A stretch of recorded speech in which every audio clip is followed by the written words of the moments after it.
قافلے والوں کو لوٹ لیتے ہیں، لوٹنے کے بعد آپ سے کہتے ہیں کہ آپ کے پاس بھی کچھ ہے؟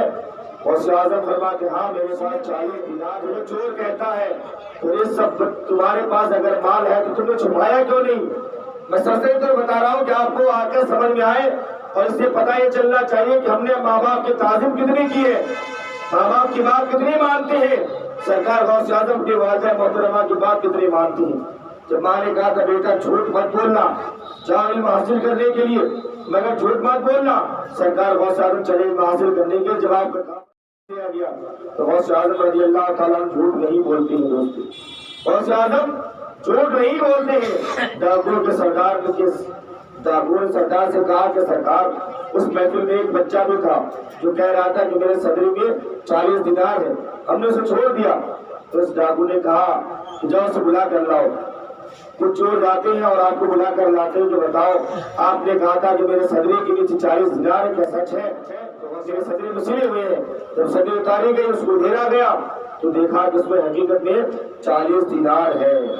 تو چوروں کا سردار ڈاکو نے کہا، ڈاکو کا سردار جو تھا وہ کہنے کے لگا کہ تم نے اپنے مال کی حفاظت کیوں نہیں کی، اپنے پیسے کی حفاظت کیوں نہیں کی؟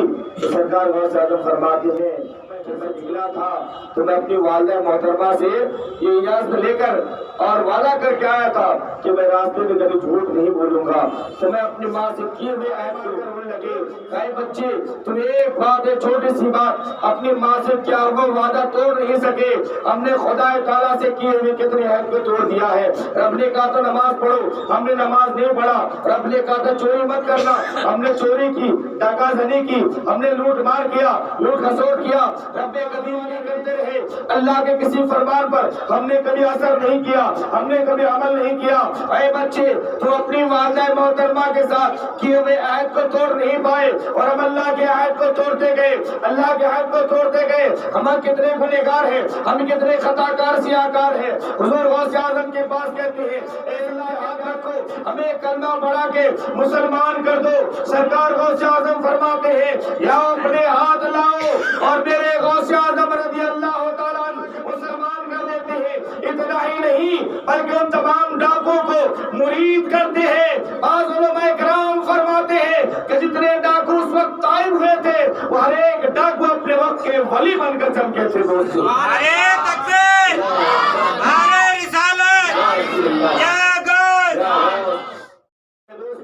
سرکار غوث اعظم رضی اللہ تعالیٰ کے ہاتھ میں جتنے ڈاکو مرید ہوئے تھے سب وقت کے ولی بن کر چمکے۔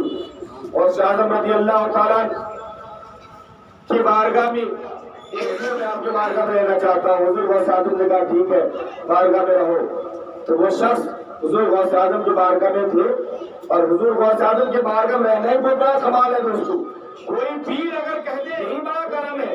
ایک شخص آیا، حضور غوث اعظم فرماتے ہیں کہ میرے دروازے پہ جتنے لوگ آئیں گے، جتنے مہمان آئیں گے تو ان کی خدمت کرنا، انہیں وضو کرانا، وضو کا پانی دینا، ان کا حال چال لینا۔ تو وہ شخص بیٹھ گئے اور 1 سال 2 سال نہیں کتنے سال 40 سال تک حضور غوث اعظم کی بارگاہ میں جو مہمان آتے تھے انہیں وضو کراتا تھا، انہیں پانی لیا کر دیا کرتے تھے۔ کچھ دن ہو گئے، دل میں سوچنے لگے کہ شاید جب میں 40 سال پہلے آیا تھا وضو کا پانی دیتا تھا، آج بھی میں وضو کا ہی پانی دے رہا ہوں، میرا مقام تو آگے بڑھا ہی نہیں ہے۔ لگتا ہے کہ غوث اعظم کا نظر میرے اوپر ہوا نہیں ہے۔ لیکن اسے کیا پتا تھا کہ جو غوث اعظم کے در پہ جا کر بیٹھ جائے انہیں کیا ملتا ہے۔ دوستو سبحان اللہ۔ ارے ہمیں ملے یا نہ ملے، ہمیں شکایت موقع نہیں ہونی چاہیے۔ ہمیں شکایت کرنے کی کیا مطلب ہے؟ ارے ہمیں تو غوث اعظم نے دروازے میں بیٹھا دیا ہے، اگر ہمیں نہیں ملے گا تو ہماری بدنامی تھوڑی ہوگی۔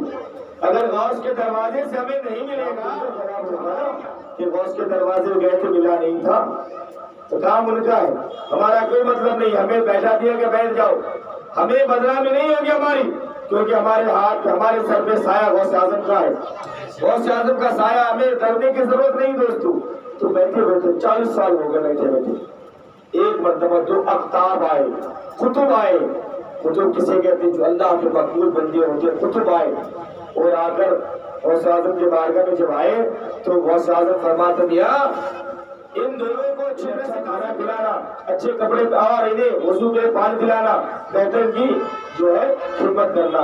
اب کوئی آپ کا مہمان اچھا آپ کا آتا ہے بالکل غریبی، تو آپ کہتے بیٹا ان کی تعظیم سے کرنا، اچھا کھانا کھلانا، بہتر جگہ بیٹھانا، اور مہمانوں سے زیادہ ان کی تعظیم ہونی چاہیے۔ تو حضور غوث اعظم فرماتے ہیں کہ میاں ان کی تعظیم کرنا، انہیں اچھا کھانا کھلانا، انہیں وضو کرانا، انہیں اچھی جگہ بیٹھا دینا۔ کہنے پر اب وہ مرید جو پہلے سے بیٹھا ہوا تھا وہ سوچ لگا کہ بتاؤ یار کتنے مہمان آتے ہیں جاتے ہیں، سب کی ہمیں خدمت ہی کرنا پڑتا ہے، وضو کا پانی دلانا پڑتا ہے، لیکن میرا مقام کچھ نہیں ہوا، میں کیا کرتا رہوں؟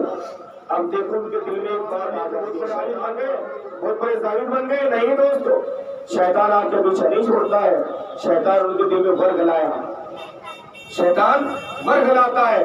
ارے شیطان تو غوث اعظم کو بھی نہیں چھوڑا تھا، اتنے کم بخت ہے حرام خور، شیطان تو غوث اعظم کو بھی نہیں چھوڑا تھا۔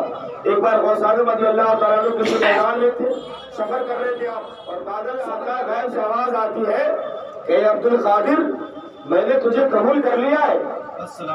سبحان اللہ، نعرہ تکبیر، نعرہ تکبیر، نعرہ رسالت، نعرہ رسالت۔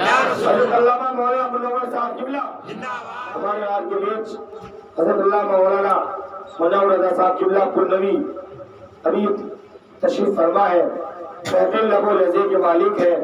جب یہ نعت پڑھتے ہیں تو لبوں سے پھول جھڑتے ہیں، سبحان اللہ۔ جب یہ نعت پڑھتے ہیں تو لبوں سے پھول جھڑتے ہیں، اور زبان پہ سرخ قینچی سے ہزاروں دل کٹتے ہیں۔ ماشاء اللہ، سبحان اللہ۔ آپ حضرت مولانا منور صاحب کے چہرے منور کی، ان کے چہرے کی دیدار بھی کیجیے، اور اس فقیر حقیر کی جو باتیں آپ تک پہنچ رہی ہے اسے سماعت بھی کیجیے۔